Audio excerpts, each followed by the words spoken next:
Craving something sweet? Let's make this delicious Cremora Mocha cake.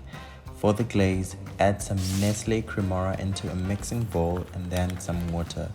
Mix together until perfectly combined and then add condensed milk, then mix again.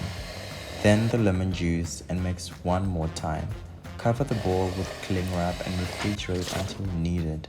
For the cake, add Cremora into another bowl, then Nescafe with coffee granules, sieved cake flour, cocoa powder, baking powder, large eggs, light brown sugar, margarine, and water.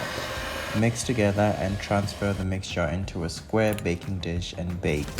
When the cake is done, allow it to cool down.